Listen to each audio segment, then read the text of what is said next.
An academician of repute with 25 years of experience in field of education donning the role of principal, director. An amalgamator of knowledge, values and skills. A powerful orator and trainer par excellence. The Great Mentors invites Ms. Nidhi Nihawan, Principal, Mount Latera Z School, Ghaziabad. Ms. Nidhi is propagator of market trends, authored articles on plethora of topics and worked in well-reputed schools of India and abroad in various roles of a teacher, vice principal, principal and director. Ms. Nidhi is conceptual analysis researcher, trainer and a mentor conducting workshops on education. She is inspirational and motivational speaker. Ms. Nidhi is expert in domain of new school operations, result-oriented in delivering CBSE results, parent satisfaction dynamism expert and a positive believer of dedicated hard work. Hello friends, an academician of repute with 25 years of experience in the field of education, donning the role of principal director, an amalgamator of knowledge, values and skills, a powerful orator and trainer par excellence.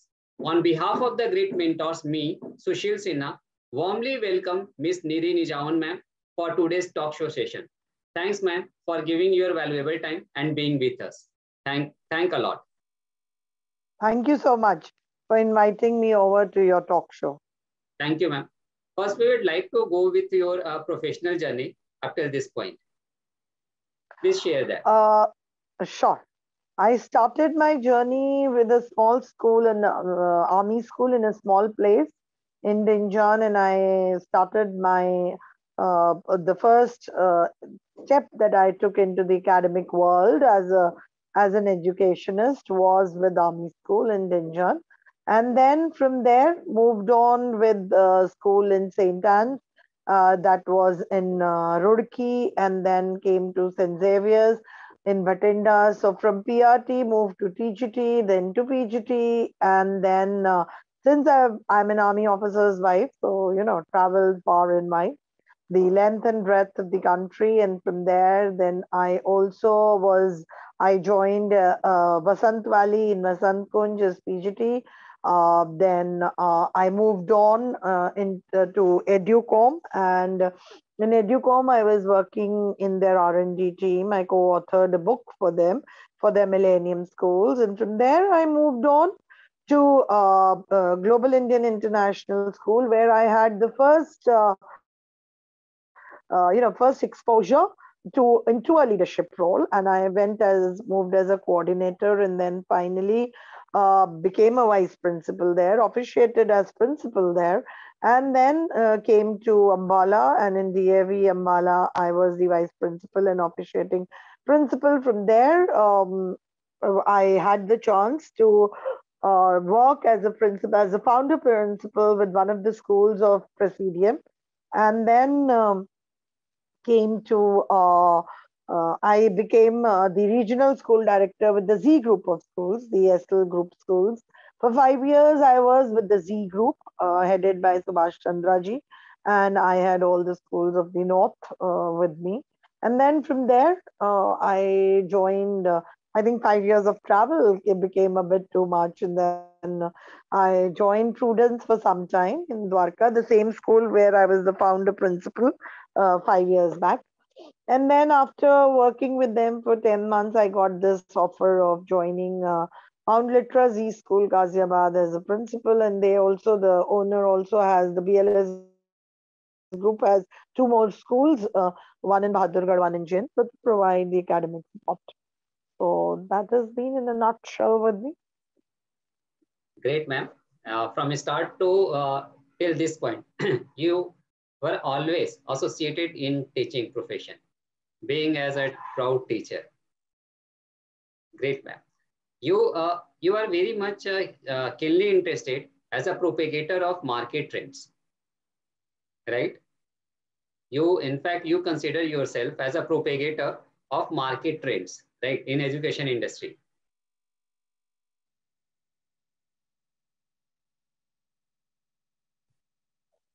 Can you give some information about that, please?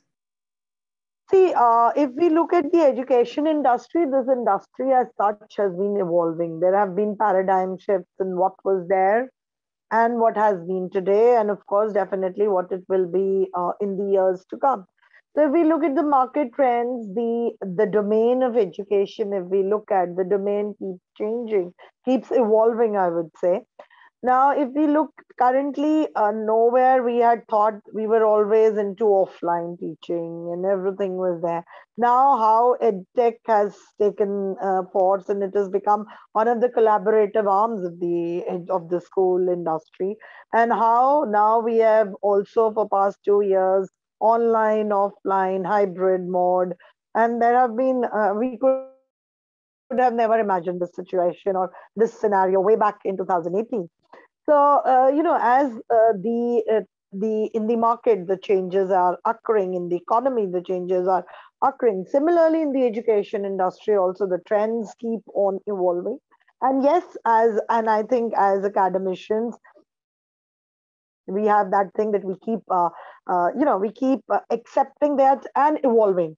When I remember way back when everything we used to do all our the result sheets, and you all used to be those big green sheets on which it used to be manually. Then computers came, and most of the things became computer processed and oriented.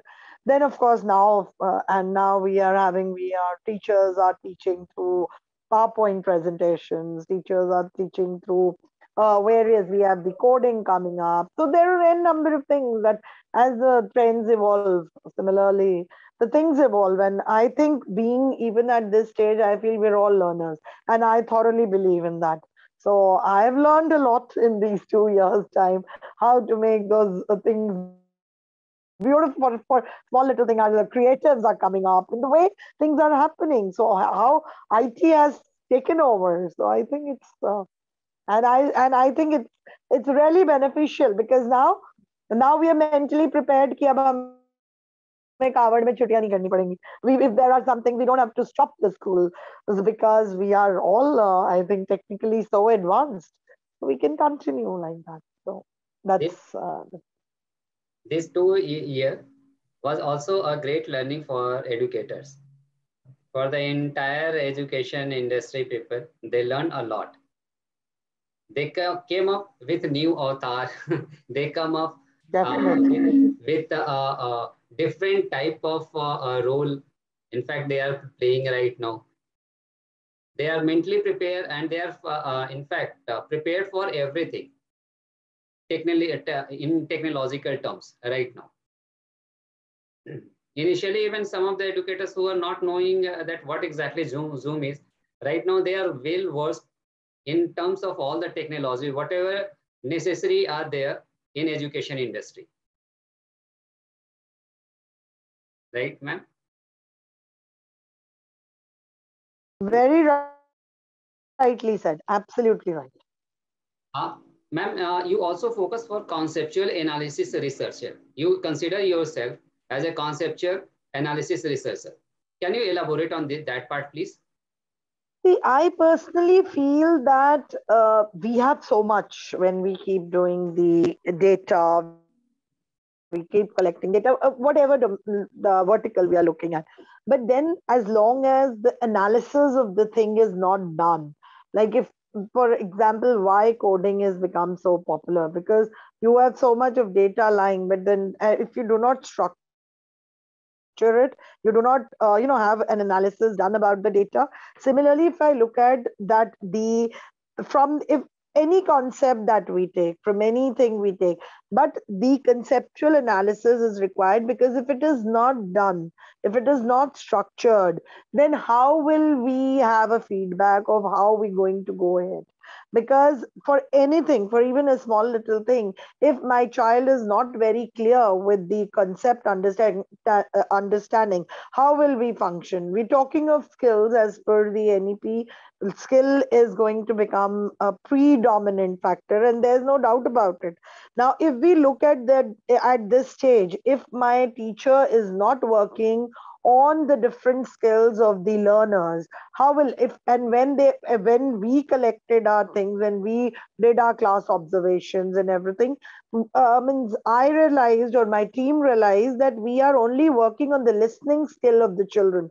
How to go about the speaking, the writing, and the reading skill. So that is when we made an analysis, and we further worked out that what are the reading programs that we can look at, how on an online or a hybrid model, how's the writing skill that can be worked upon. So the conceptual understanding is very, very important, and how to progress, because till the time you do not do analysis of what is right and what is wrong, so how are we going to move ahead further? So those lines I look at. Right, ma'am. Very correct. And in fact, you also focus on parents' satisfaction, right? And you have something prepared for that also, as a parent satisfaction dynamism report, right? Yeah. What exactly? Because see, yeah. So basically, we look at the end of the day, whether it's academicians, whether it's teacher, principal, management, parents, we are all stakeholders in the progress of the child. We need to partner with each other. So these 2 years, especially if we look at, the parents have played a very supportive role, because they are there to provide that kind of an IT setup to the children, because most of us were on phones. We all had, if father had a smartphone, mother had a smartphone, but then everyone was working to have a laptop and then make the child equipped on how to use that. So, and even before that also, we need to have a parent-teacher rapport, or parent satisfaction is very, very important. The PTMs, as we call, the parent-teacher meetings, as we term it. So I feel it is more of a feedback taking meetings, because what the parent wants, we may think that we are doing very well with our children, we're doing very well with our learners, but it is when we talk to the parents, we realize that yes, these are also certain uh, areas where we need to further work upon, like the emotional well-being. Many parents shared with us that, ma'am, we need that when the children are taking the sessions, if we can have in the timetable a 5-minute break after every session for them to move around and do some warm-up exercises. We felt that's fantastic. We took on that thing. Then we looked at somewhere, we felt music and dance, that if the teacher comes to the school and take the music and dance lessons, we could become even more creative in that. Now this is just a co-scholastic area, but we felt for the CWS and children with special needs, we were talking to the parents, because there we could really work on, and we could develop our processes, which really helped us. So somewhere I feel a parent satisfaction report on a scale of 1 to 10, we had different parameters created through Google Form, which we had sent to the parents, and they gave us and based on that, we did an analysis, and we worked out that yes, these are our strengths, but these are our weaknesses also, which are weak, or the gray areas, we can turn them further into opportunities. So this is how we worked upon. And I strongly believe that, we cannot work in isolations. So parents and teachers and the management and the principal, we all need to have a one-on-one chat session, so that we can always come up with some good points, which we will be, if we incorporate, and we have incorporated in our reports, and we have felt that we've really gained, like the third language thing. We started Korean. I started Korean in my school, and Korean was all done all online, because that was the time in 2020 we started with Korean. But the way children have taken on to it's remarkable. So we have been working on the third languages. The other, we've had our we are working on now to have this year session. We are planning on some model United Nations or on other things which we can do. The parliament, mock parliament sessions we did. So it has been really nice. But yes, we have been sharing after all things we do share, and we form send to the parents so that they can share their views on it. And I think the culmination has been beautiful. And we've had now online parent orientation sessions wherein the parents one-on-one they share with us, and it's nice and it's really working out. So I think if looking at the positive side of COVID, I think our rapport with the parents has become even more stronger. Really, really great, ma'am. You whatever you done. It is very much required that whoever be the stakeholder, they should be involved in the process, because whatever we are thinking that is correct, that may not be. Yes, So surely. getting feedback or feedback and critical analysis and critical review, it is very important. Yeah, that helps us to improve our quality of delivery. And you've taken the things in a very positive way. It's a really a great thing. Thank you so much. And that's also motivate your teachers, students, and parents, and that builds further confidence in you. Ma'am, how do you inspire your students and teachers? I think that is, yes, has been especially during these 2 years of non-physical interactions at times with especially the primary students. We did open our schools from grade 6th onwards, where students were coming. We used to have, in the classroom, we were doing a lot of motivation with them. We were doing a lot of meditation work. We were working on their emotional and emotional well-being with them. I used to have coffee sessions with my students. To call them in batches of 3 to 4 students coming and sharing their thoughts, how COVID has been, and how they are facing the things and all. But yes, for the primary students, recorded my videos, and we did a lot of virtual tours with our students. We took them around the zoo, we took them around the Disneyland, and we did a lot of virtual touring with them. So I used to have a lot of virtual sessions with my children, encouraging them, the virtual Christmas, the Halloween, all virtually we did, but we encouraged them, and then we also used to come dressed up like that, so that they get motivated that yes, this is not the end of the hill, and we have miles to go before we sleep. So it has been nice. We've been doing a lot of things and recording my voices for the voiceovers we did for these sessions, and also talking to them. And yes, teachers, time to time, we were meeting them.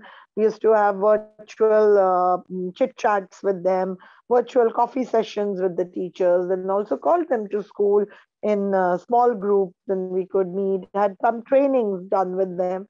So I think we have been managing things, and all through COVID has also taught us many things. The biggest mantra or the biggest thing that I've learned is unlearn, learn, relearn, and so it's happening beautifully. So we are unlearning many things, the conservative things that we've been learning since ages, and then we've tried to find out bridges have been built so that we can actually, understand each other, and in the true sense, we can facilitate the teaching learning processes. So we've done that. Great, ma'am. You've taken each and every step, whatever be the possible for the students to motivate and encourage them. You've taken very minute steps. That is very important, that you try to involve them as much as possible. And of course, it's very sure it had been benefited students a lot. Definitely. Benefited the students, benefited the teachers, benefited all the stakeholders. As a principal, I've learned a lot. So I think learning never stops, and that's the best part. Yeah, and the most beautiful part, what we observe, that you try to manage with the time. Yeah, that's very important. Yes, that's very important. You taken the benefit, you taken the positive things, that things Yeah. unlearn, learn, and relearn. You Yes. try to remove those which are in a traditional way. You tried the new things. You motivated your teachers to go with the new things. That is really appreciated. Yeah, yeah. Our IT teacher has been the most busy during these times because we've had a lot of training sessions. We learned many things, and she herself, she was sharing on one of those days, ki, ma'am, even I didn't realize. So I think all our innate potentials have been unfurled. So we become singers, we become storytellers, we become IT professionals. So there are many things that there were inside us, but maybe had circumstances been normal, we may not have looked at unfurling them. So innate potential has got unfurled. There's no doubt about it. A traditional teacher converted with so many arms, so many, Yes. so many talents. Now they are Yeah. having like IT. They are tech savvy now. They are very much interested in new technology. They Earlier become time, storytellers. They have become authors. They have become bloggers. Yes, it is.